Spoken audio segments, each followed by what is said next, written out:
What's going on, Bourbon family? It's the Bourbon Bro Jay, and it's Fresh Crack Friday.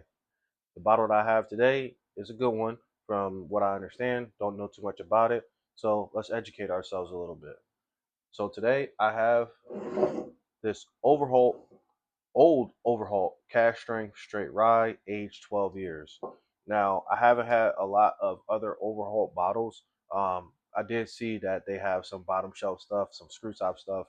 I want to pick those up because they're reasonably priced. I think they were like 20 bucks each. I think for the 4 year, and then there was another one I saw for like $25. So I want to do maybe a sip Sunday with those. Just sit down, compare the three of those who all come from the same distillery. So, like I said, don't know much about the Overholt, so got some notes. Um, from what Google says, Overholt, commonly known as Old Overholt, is actually a straight rye whiskey, not a bourbon. Dating back to 1810, it is famously known as the oldest continually maintained American whiskey brand. While traditionally produced in Pennsylvania, it is now distilled by James B. Beam Distilling in Kentucky. So, Jim Beam. About the Overhaul cash strength release. Um, it says it's regularly released and it's highly allocated. The older barrel proof rye whiskey, the 10, 11, and 12-year editions. So yeah, so the cash strength is just a little bit more hard to come by. About this bottle, the MSRP on this old Overholt 12-year cash strength is around $109. So it could be from 100 up to $120, depending on who you get it from and how they mark it up on secondary. Um, hmm, let's see what else.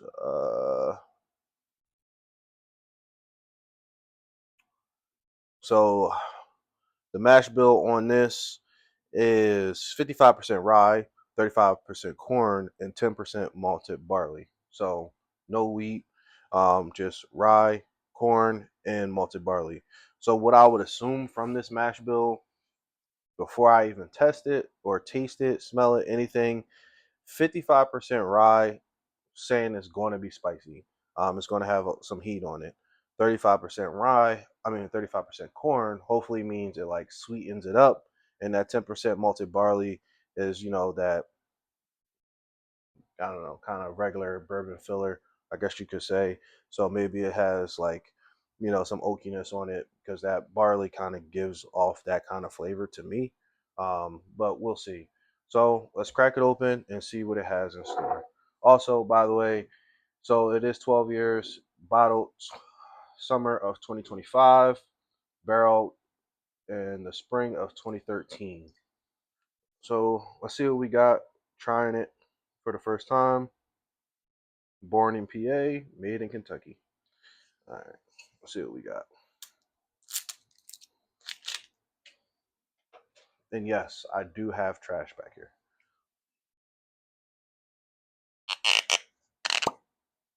Decent pop.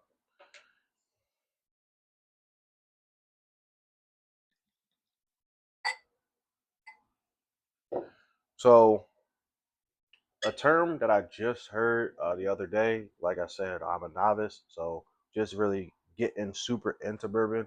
A term I heard the other day from some other bourbon reviewers is neck pour. Apparently, the neck pour is what you would consider the first pour out of the bottle. And usually, what you want to do is you want to let it rest for a little bit after you pour it, let it open up some. To each his own. Obviously, of course, over time, once you drink a bottle down some, it's going to have some what they call head, which is just the room in the bottle that is now full with air. And of course, that is going to change the flavor of the bourbon over time. So if you can decant it, which I do have a decanter, I have a couple of them. This one I have was given to me as a gift. You can, if you want to really open up a bottle, you could pour it in a decanter, open it up with a lot more space in there, room in there, shake it around. Or I've seen people use frothers, like for coffee, to get in there and basically stir up, and put a bunch of air in the bourbon to get some more of those better flavor profiles out of it. So I'm not going to do that today. Maybe I'll do some experimenting on another day, but for today, I'll just do it how I've been doing it. Pour myself a glass, let it open up a little bit, swirl it around, or just see what we get.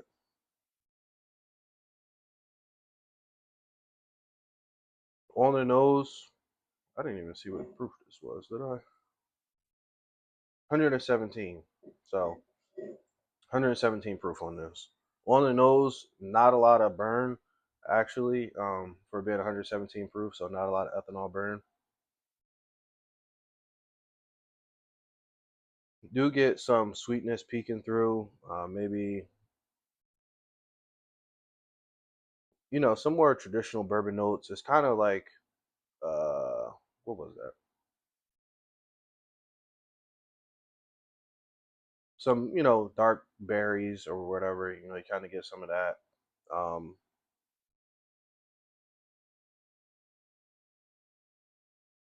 Dark berries, maybe like a little bit of subtle vanilla on it. There's something else back there. I can't really pick it out. Hmm. It's not bad. Good nose on it. Smells like a good bourbon. Yeah, I mean, smells like bourbon. Trying to pick some more notes out of it, but nothing is really jumping out at me at the moment. So let's go on for a taste and see what we get on the palate.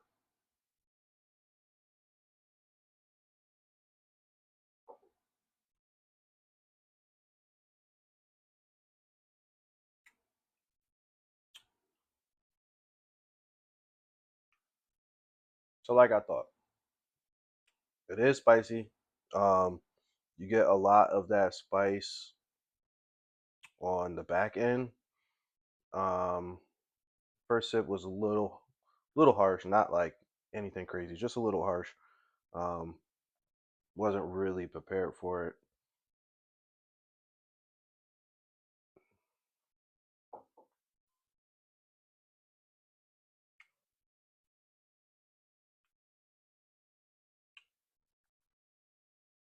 You do get those rye spices, not as much as I thought I would get, being since it's 55% rye, which is a high rye content.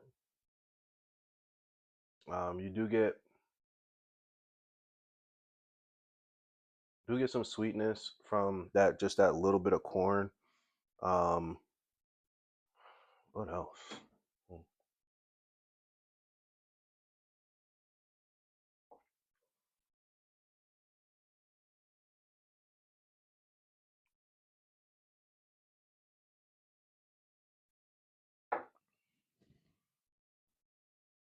you get some oakiness on the back end. Um, I don't feel like it's a very long finish. It does heat up a little bit after you kind of just sit with it for a second.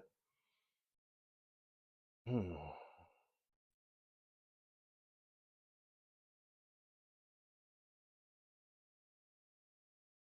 Yeah, I'm not picking up a whole lot of complexity, to be honest.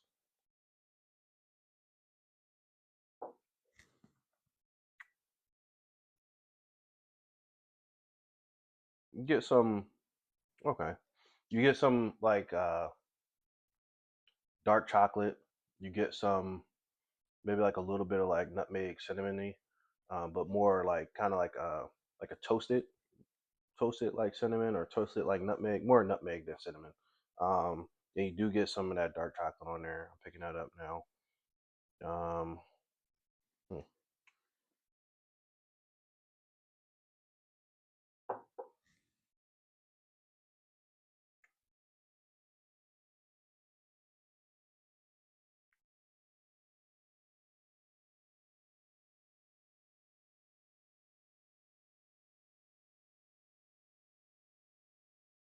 yeah, dark chocolate for sure. Um, but like I said, I'm not picking up anything early on the initial sip, but everything kind of just like shows itself a little bit later. Now, what something I will do is I will look at what some of the notes say, what they say. Uh, hmm, let's see. Hmm. I am looking at Breaking Bourbon. I'm seeing what they say. Mm, interesting. Um, on the nose, they're saying they got butterscotch, strawberry, caramel corn, French vanilla ice cream, scattered mint and oak. I didn't get any of that. Um, I think people be lying sometimes. On the palate, they say raspberry, strawberry, plum, cinnamon, barrel char, and dark brown sugar. On the finish, rye spice, baking spices, baked apple, sweet seasoned oak, peanut brittle, and a touch dry. My review and their review are totally different. Now, could they have um, let their bottle open up a little bit longer, got some more profile out of it? Like I said, this is a fresh crack, so it's my immediate first impression. And I do always say it is better the second time around most of the time. So what I do want to do in the future is I want to re-review some of my fresh cracks because I do want to let them sit. I want to let some air get to them. I want them to open up a little bit more to see if I can get more out of it than I have in the past because I have been misled. Now, just the other day, I did. What did I try? Oh, when I opened this old Charter Oak, I wasn't as impressed, but excuse me, as you can see, I have drank a little bit more of it and I like it more than I did the first time. So, kind of in the same way, I want to do this with a lot of those fresh cracks. I want to revisit them at some point and, see if my overall review changed or my opinion changed and just go from there. But overall, this overhaul, not terrible. I'll obviously finish what I got in my glass, and I may revisit it a little bit later tonight when I'm trying maybe some other things, and see if my opinion change. But overall, I'm not upset at the purchase. I'm not disappointed because I didn't know anything about it, and I haven't heard people like overly raving about it. But I will say that it is a decent bourbon, and if you find one and you want to try it out for yourself, or even just get a taste, maybe you have a tasting bar around you, I say go for it. It's not bad at all. And then, like I said, over time, I'll revisit it and then let you know if my opinion changed. With that being said, enjoy your Friday.